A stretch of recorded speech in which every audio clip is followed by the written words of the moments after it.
Hello everybody, my name is Troublemaker. This is Wargame AirLand Battles Clash of Clans 2, and I have a pretty awesome match today. We have the big one. There's only 4 left in the tournament, and that will be 5, I guess, with the losers entering the bracket again. And this is one of the bigger matches we'll see for the entire tournament. On the left, playing as NATO, we will in fact have YOBA, and their opponents playing as Red, NATO. They're both NATO, I guess. We will be seeing No Unit. Representing YOBA, we have T80U, Ramiro's, Inotic, Ratus X Ratus. And for No Unit, we have Lemieux, General Jaw Binks, Gandhi, and Werner Weinhold. Of course, from No Unit, Werner, Weinhold, and Lemieux were former, could be future, but former Go for Wargame champions. They won the US brackets last weekend, which is not nearly as competitive as the European bracket, which is why I don't air those games. I think there's 10 players total in the US bracket. It's kind of bad. Whereas the European one, they almost fill up a full 64-player bracket. So huge difference there. But I digress. 2-time Go for Wargame champion, one in the EU, one in the US, and their opponents, YOBA, are not lightweights either. Ramiro's, T80U, Ratus Ratus, all top players in their own right, and they have earned their way to this position. Now, this map itself is really, really weird. Especially this. This is really bizarre. You see a lot of really potent standoffs here, a lot of really potent tank battles here. Because generally speaking, the person who wins this battle, who's able to push back to this ground here, generally wins the whole freaking game. And so it ends up being kind of a stalemate type situation for a lot of the time. And of course, if you don't have the Lima base, it becomes really, really difficult to hold this Echo base.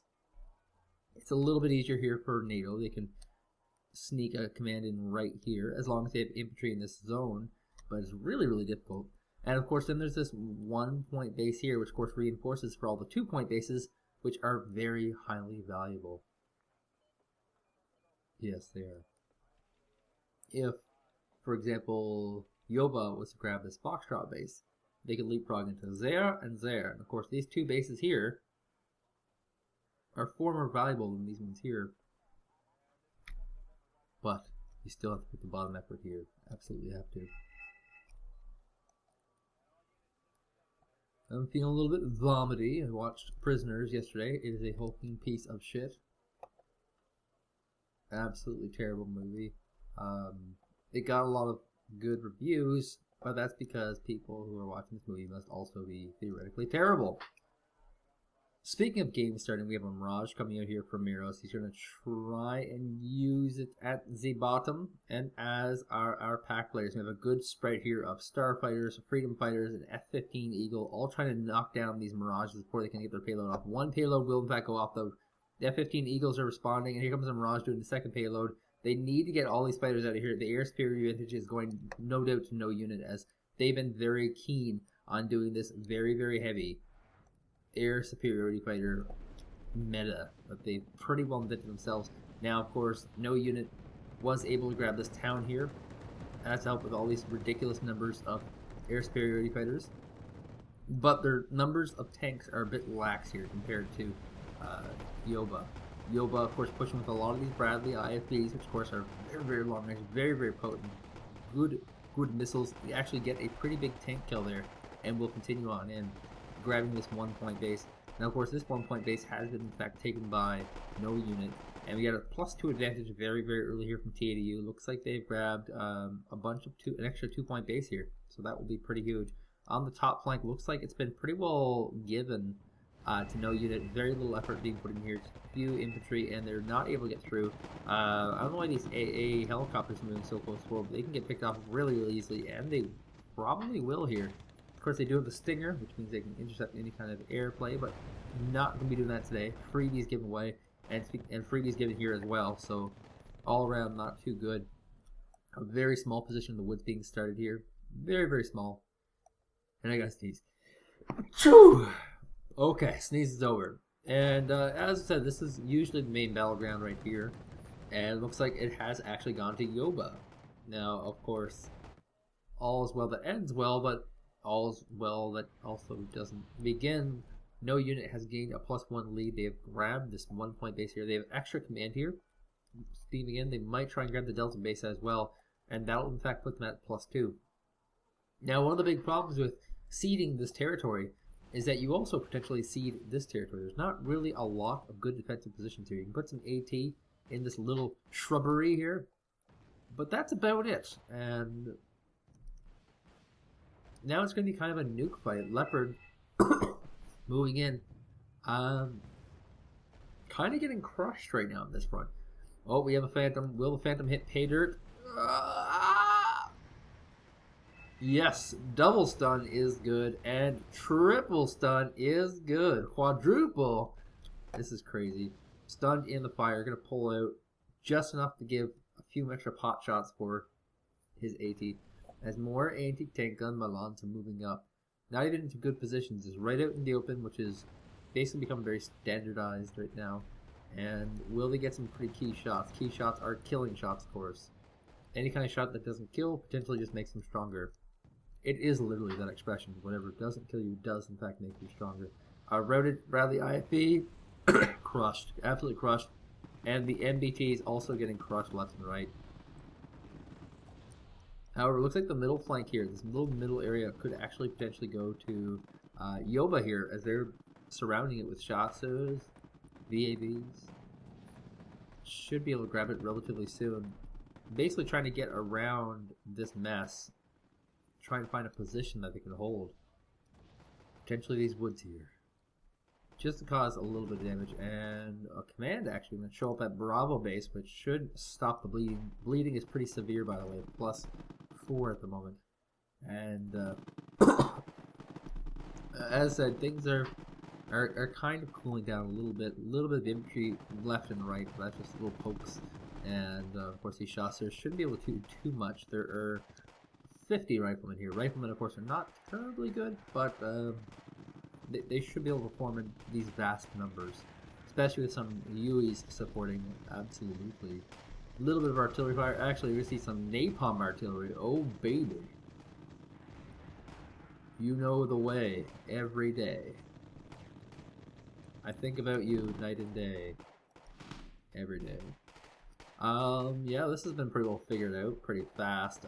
All these high shouldn't long for this world too much. It needs to pull this single one here. Oh, now he begins firing randomly on this Humvee instead of target. But yes, it needs to pull this higher up to the front, actually get them fighting. These, of course, are 1-point vehicles and will not be able to fight. Because this rifleman is completely decking house right now. And there is an enemy higher meant to join the cause. Of course, Werner Weinhold coming with his Norwegian. Is that Norway? Please tell me that's Norway. Norway's rich. Did you know that the top selling car in Norway right now is like... This is the crazy part. Tesla. Series S, yeah. Apparently it's like $110,000 in Norway. And it's like the top selling car. Norway is rich. I want to live in Norway. So, yeah. Pretty effectively, Binks has actually been able to defend this. Made the trades cost ineffective by deploying these Milans as well, and it's just kind of slowly creeping forward in a very unusual style with these Milans, just trying to get in there. And these IFBs completely are their rockets. They still have some Bushmasters, which are not that good against the Milans. Oh, Recon, you're not supposed to be firing right now, but desperate times, desperate measures, Ramiro's. Trying to get any kind of shots he can at these riflemen. Anything to weaken them down. He has a single or 4 empty carriers coming through here. And he's got 4 full ones from behind. It hasn't been figured out. He's got to drop them though, but not in the fire. Yes, pink zone. Actually, it's transformed into sort of a light purple, if you will. Light purple zone. That's got to be new. I've never seen the light purple zones up until recently. And, oh my god, napalm right on top of these vehicles. And that is doom and gloom as they're stunned. This higher Heishem that's being very effective though, able to pierce through a lot of these infantry. Actually forcing a large number back. Finally, these higher Heishemans have come out of their shell and will try and take this zone here. Yes, they do. And will kick the light riflemen out of there. as we're going to see a little bit of leapfrog action here in the middle. At this top flank here, we're going to note that realistically nothing's happening. Some tracked rapiers here, your hybrid AAAT vehicles doing a little bit of action, and these higher hydrants are pretty well mostly cleaned up. There's another 20 pack here, which with another run like that should be fine. No unit now at +1. The bottom base has been seized. Another advantage of this delta base. In order for YOBA to stay in this, they're actually going to have to grab this one base here. Now a lot of stuff is moving up to support. We have 3 helicopters. We have some Avengers with their Stingers. We have some anti-tank, anti-infantry vehicles here, trying to push these higher height shipments out of this area, because they don't want them to get a foothold here at all. And they should be very successful. There's AMX 30Bs, which are lightly armored, if I remember correctly, which is not so hot for these close counter engagements. In fact, losing all of them, absolutely. Oh, there's still one left here, but that's a pretty cost-effective trade that just happened. And yeah, how about that bad trade? Cobra's adding a little more fire support. Of course, once again, your helicopters in the modern army, of course, your tank hunters. He's used all of his regular tank hunting ammunition and is now just adding a little bit of anti-infantry support with the M197 Vulcan cannon. I think that's actually an AA cannon as well. It didn't stand correctly, of course, but I'm pretty sure it is. Yeah, these Yaugers should actually be able to take the entire thing as long as no unit has no support. And speaking of support, here comes a napalm. Oh god, plane crash, napalm goes down to 7 hit points. Actually, never mind, that was a cluster bomb. Oops. Can't kill them all. But that was enough to just clean up that Jaeger. There's still only 4 light riflemen here. Higher regiments are moving up, clearing up this area. And if they can push, just do a little bit of leapfrog action, just loosey-goosey, leapfrog through the town, they should be able to take this and grab this position and actually get a command vehicle here. Now they will clean out these vehicles here. They need to start thinking about getting 18 here, cleaning it this very, very fast, more leapfrogging faster, sooner, just so that these reinforcements here aren't too effective.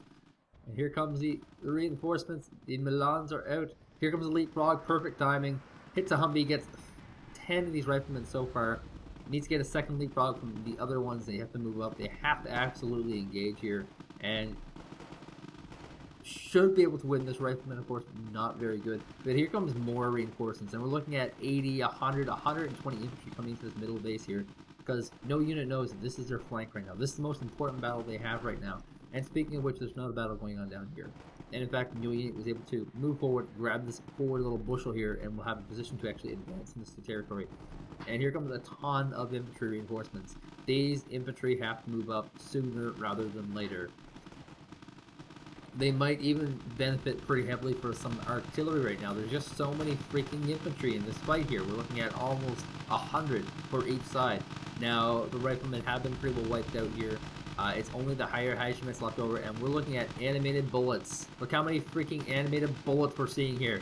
This is bullet time. This is the Matrix. And we have actually some units moving up here. Maybe a little bit of a misclick, maybe a little bit of mismanagement, but these higher regiments are trying to move up, might be trying to grab this and turn it into a light purple zone to try and neutralize it. Here comes a Mirage. This is what he needs. Absolutely needs this. Big old napalm will fry. This is the most cluttered group of infantry you can have. Most of these will be hit, and yes, riflemen going down. Higher regiments have been cut in half, and this group of higher regiments cut down by about 10. And this is being very, very cost effective. The Yaugers could even move up one more block just to kind of give a little more support. These Yaugers, of course, are firing with some pretty long-range weapons as well. That's insanely high range. And this animation of the bullets is, oh my god, so weird. It's like they're bending in the air. That's how the animation works. I don't know if that's my frames or something. Maybe it's my frames I can blame here. But it looks like YOBA's done it. They've won this round. They've got their first major battle, second major battle victory in this game. And if they can grab that point, they can stabilize. But after that, they need to do other stuff. They need to push or neutralize. Push or neutralize. They can need to push into Delta. They can push into these 2-point bases, which are now being fortified. I think the realization is hitting here that this battle might just be all for naught.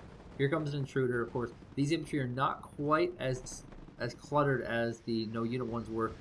Not as insanely effective. Gets a few good shots. The stuns, of course, are very, very worthwhile. Let some of these units get some extra shots.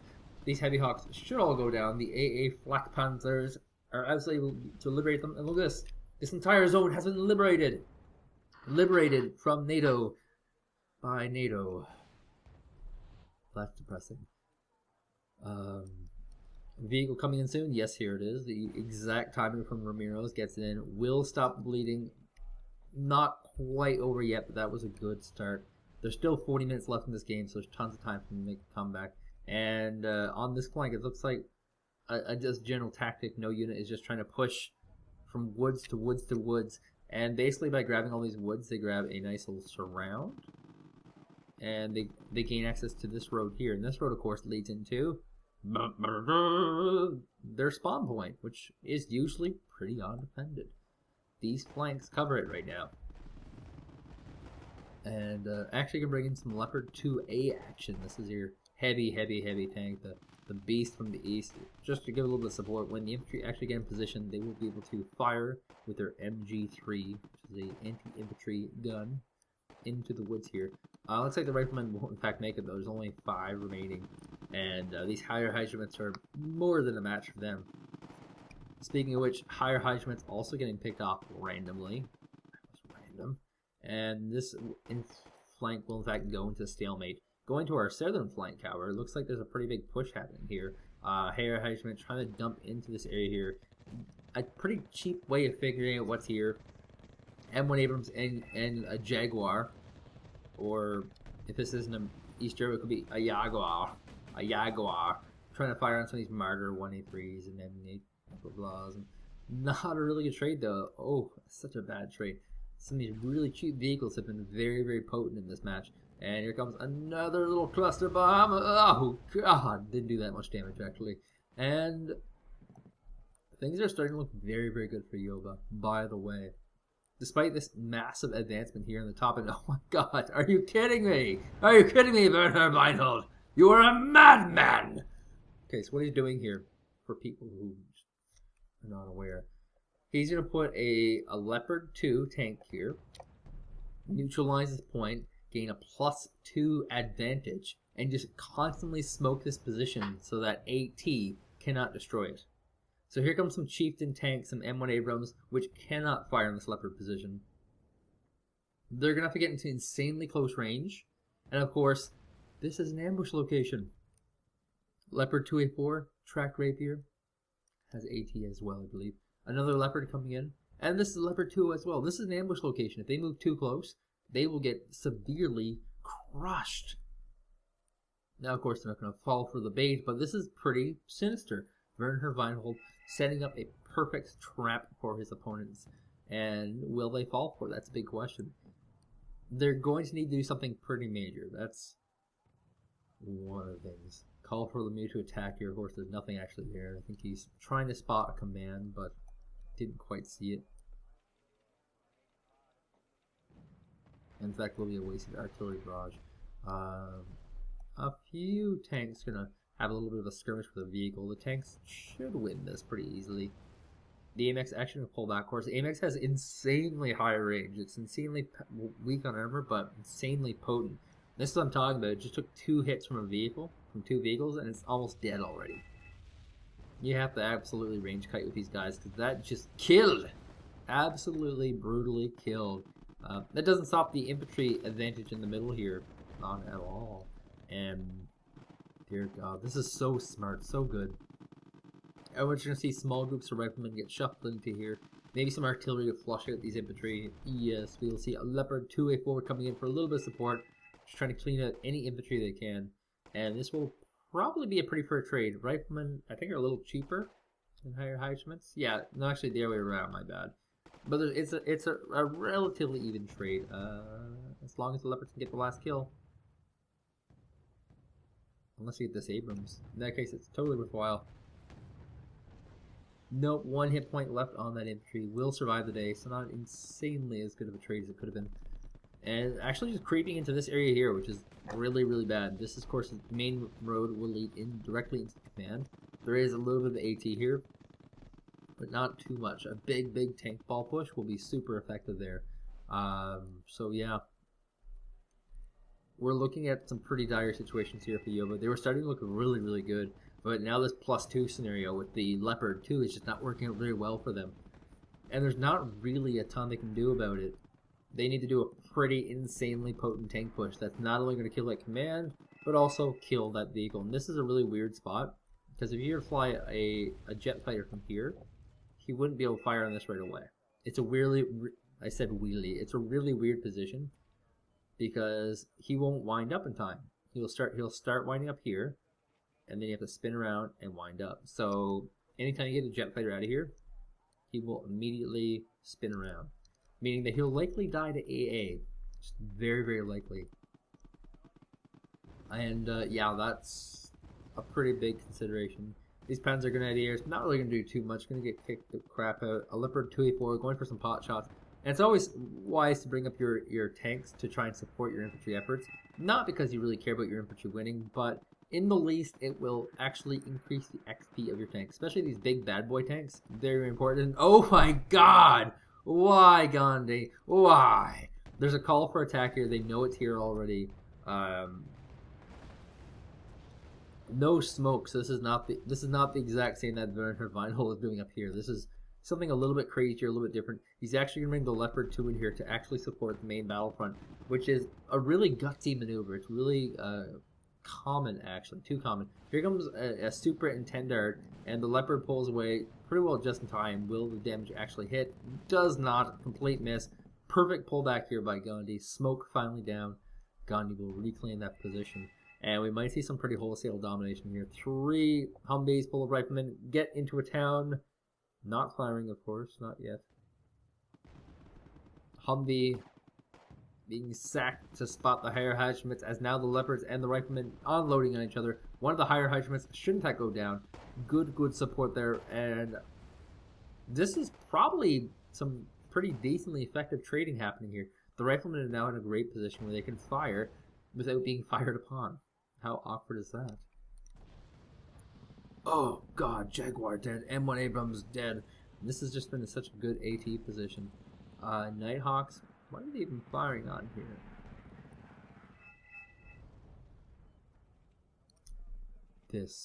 That was in crazy range. Burnt down all those poor trees. Anyway, AMX CRC, this is your tank killer, comes in and gets killed by infantry, because infantry are vehicle killers. They kill vehicles pretty good. And looks like this position is getting shelled out, is getting rocked out. This Leopard 2, by the way, is 4 veterancy. That's pretty crazy. Just from the sheer amount of damage that it's absorbing. And this constant stream of smoke has been pretty consistent. And yeah, as far as you know, the smoke doesn't actually cost ammunition. That's a pretty big plus. That means you can smoke the area, then artillery in another area, smoke another artillery in an area. And when you run out of ammunition, you just keep smoking. Or maybe that's not entirely true. But yeah, here comes, this is a crazy position. The Leopard 2A4, able to hit this Leopard 2A4, not able to hit back. The Leopard survives to fight another day. It's absolutely brutal. It's a very brutal position. They know it's here. They can't see it. It's completely invisible. We're seeing some vehicles pushing forward, seeing if there's a trap, and they're like, well, yes, this looks pretty trappy to me. It's a good test, though, to see what you can bring up. Because Leopard 2A4 versus Leopard 2A4 duels, and this is almost true of any mirror match. The person who gets the first shot off almost always wins. And that will, in fact, be the case here.